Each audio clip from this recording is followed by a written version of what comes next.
கோவையில் இந்து முன்னணி மாவட்ட செய்தி தொடர்பாளர் கொலை செய்யப்பட்டதை தொடர்ந்து அரசு மருத்துவமனையிலிருந்து பேரணியாக சென்ற இந்து முன்னணியினர் மீது போலீசார் தடியடி நடத்தினர். இது தொடர்பான தகவல்களை செய்தியாளர் சுதீஷிடம் கேட்கலாம்.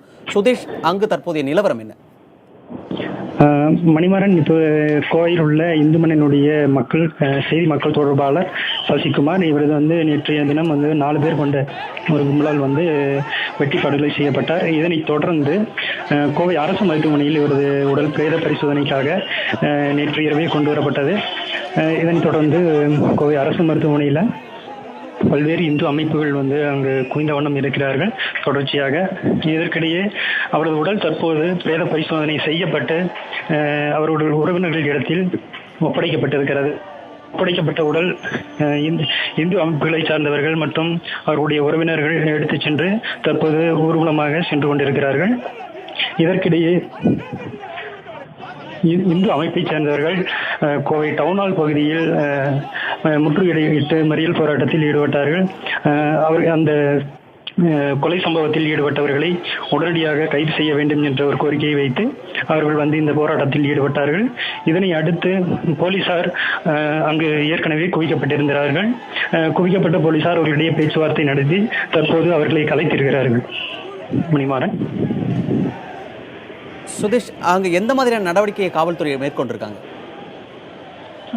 தற்போது இங்கு அதிகமான கூட்டம் கூடியிருப்பதால் அரசு மருத்துவமனை வளாகம் முன்பாக அதிகமான போலீசார் குவிக்கப்பட்டிருக்கிறார்கள்.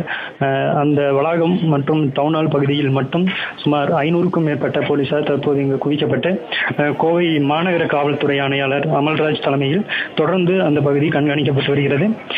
எந்த ஒரு வன்முறை சம்பவங்களும் நடக்காமல் இருக்க போதுமான அனைத்து பாதுகாப்புகளையும் காவல்துறை தற்போது மேற்கொண்டு வருகிறது. இதனைத் தொடர்ந்து இந்த பகுதியில் ஒரு சிலர் இந்து அமைப்புகள் தொடர்ச்சியாக. சுதீஷ், நீங்க இணைப்பிலே இருங்க, தொடர்ந்து நம்ம பேசலாம். கோவையில் இந்து முன்னணி மாவட்ட செய்தி தொடர்பாளர் கொலை செய்யப்பட்டிருக்கிறார். இது குறித்த பல்வேறு தகவல்களை வழங்குவதற்காக நம்ம செய்தியாளர் மகாலிங்கம் நம்மோடு இணைந்திருக்கிறார். மகாலிங்கம், இந்த கொலை சம்பந்தமா காவல்துறையினர் எந்த மாதிரியான நடவடிக்கைகளை மேற்கொண்டிருக்கிறாங்க? இந்த கொலை தற்பொழுது மேற்கு மாவட்டங்களில் சில இடங்களில் ஒரு பதட்டத்தை ஏற்படுத்தக்கூடிய வகையில் அமைந்திருக்கிறது என்றுதான் பார்க்க வேண்டியிருக்கிறது. அங்கிருந்து வரும் தகவல்களும் காட்சிகளும் கதைத்தான் காட்டுகின்றன.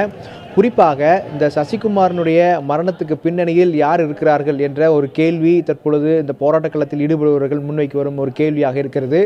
அவர்கள் சசிகுமாரை யாரோ ஒரு மர்ம கும்பல் திட்டமிட்டு கொலையை செய்திருக்கிறார்கள், எனவே போலீசார் உரிய நடவடிக்கை எடுக்க வேண்டும் என்ற ஒரு விஷயத்தை முன்வைத்திருக்கிறார்கள்.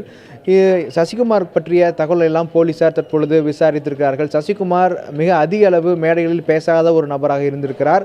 அவர் சம்பந்தப்பட்ட இயக்கத்தில் முழு நேரமாக பணிபுரிந்த நபராகவும் இருந்திருக்கிறார். எனவே அவர் தாக்குதலுக்கு உள்ளாகக்கூடிய வாய்ப்புகள் இருந்திருக்குமா என்பதெல்லாம் போலீசாருக்கு முன்கூட்டியே கணிக்கக்கூடிய வகையில் அவர் முக்கிய தலைவராகவும் இல்லை என்றுதான் சொல்ல வேண்டும்.